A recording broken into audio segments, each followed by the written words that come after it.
estão? Espero que animadíssimos para ver essa minha cara, porque eu estou morrendo de saudades de vocês.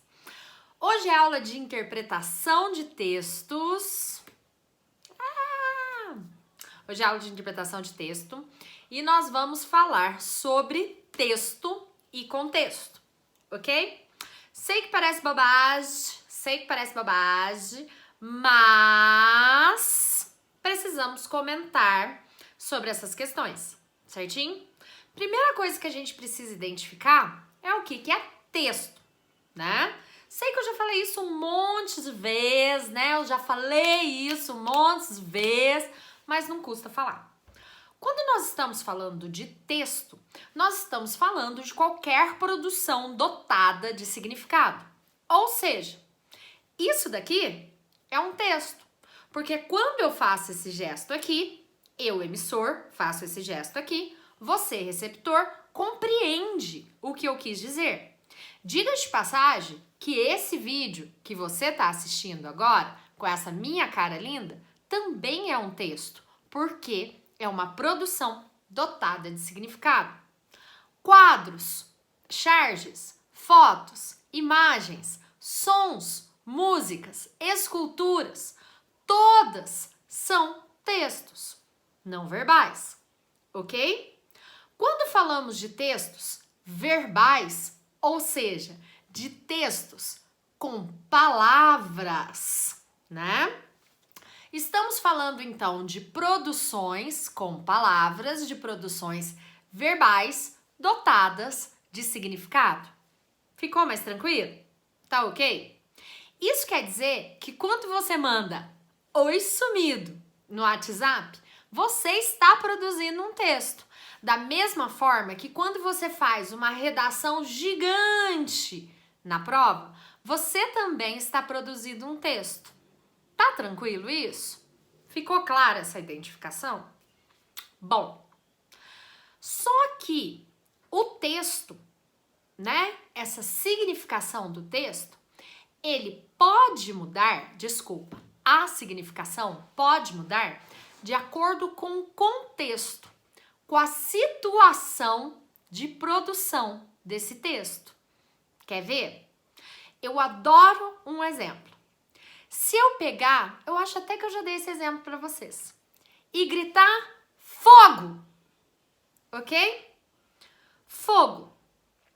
Quando a gente vai no dicionário e procura fogo, a primeira significação que aparece são as labaredas. Então, tipo, o fogo mesmo, correto? Só que a situação, o contexto de produção do enunciado pode mudar totalmente a significação desse texto. Quer ver? Se tivermos vários bombeiros num lugar e eu gritar "fogo", esses bombeiros, obviamente, vão pensar que algum lugar está em chamas. Vão pensar na significação primária da palavra fogo. Se eu tiver num estande de tiros com vários policiais ou com vários treinadores, né, de tiro ao alvo, e gritar "fogo", a significação vai ser a primária? Não. Eles vão imaginar que eles estão preparados, ou melhor, que eles estão liberados para atirar. Vocês entenderam? O texto foi o mesmo, o enunciado foi o mesmo, mas o contexto de produção, a situação de produção mudou completamente o significado desse texto. Ficou claro? Isso quer dizer que toda vez que eu for ler um texto, eu preciso observar o contexto de produção, como que ele foi produzido, para compreender o seu significado total. Vocês entenderam? É importante prestar atenção nisso para que vocês não sejam literais e não errem na compreensão do texto, ok? Quando estamos falando de contexto, de situação, nós temos que pensar em algumas coisas, tá? Que podem ajudar na nossa compreensão desse texto. A primeira coisa, o lugar que esse texto está sendo produzido. Então, tipo assim, quando eu produzo o nariz, é só eu passar maquiagem, eu descobri. É o meu pó que tá fazendo isso. Quando o lugar em que esse texto está sendo produzido interfere diretamente no significado dele. O bateu as botas no cemitério é diferente do bateu as botas no quartel, ok? O tempo, né? A temporalidade de produção desse texto também muda. Eu gosto muito de um exemplo, o resenhar. O resenhar, para mim, pessoa da terceira idade, é fazer uma resenha, escrever um texto. O resenhar para vocês, adolescentes, é dar em cima de uma pessoa. Hábitos linguísticos, ou seja, gírias, o jeito de se falar.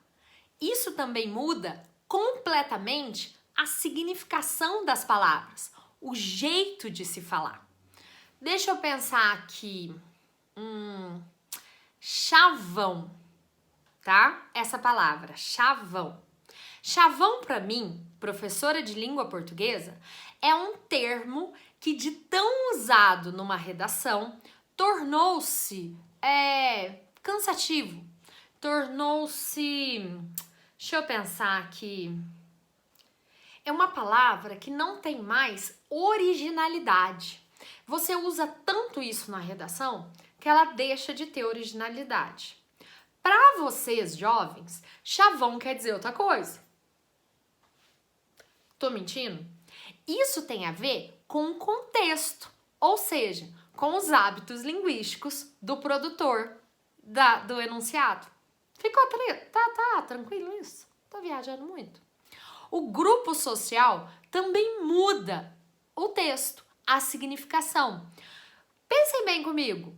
Quando vocês estão no grupo da família de vocês, com a família de vocês, vocês utilizam o mesmo linguajar que vocês utilizam com o grupo da escola? E quando vocês estão com o grupo de escola, vocês usam o mesmo linguajar que vocês utilizam com o grupo da academia? E por aí vai? As gírias são as mesmas? As significações são as mesmas? Não. Tudo isso muda de acordo com a situação. Tá claro isso, cabeçudos? O contexto comunicativo, então, é fundamental para que a gente consiga compreender completamente, de forma produtiva, o texto, o enunciado, ok? Pensem comigo. Ó a Capitu atacada querendo falar oi para vocês, tá? Ela tá com saudade de vocês, entenderam?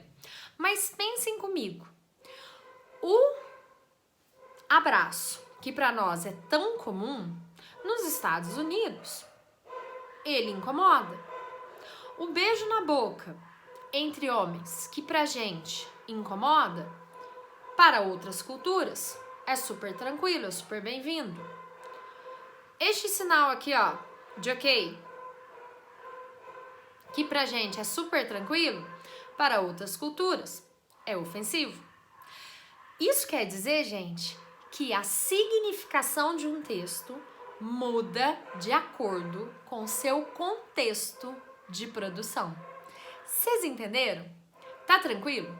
Bom, ficou claro que como para compreender plenamente a mensagem de um texto, nós temos que saber observar o contexto de produção dessa mensagem, senão a gente não vai conseguir compreender plenamente o que está sendo passado pra gente, ok? Se vocês tiverem qualquer dúvida, me gritem, ok? E eu tô à disposição de vocês. Beijão da titia Thaís.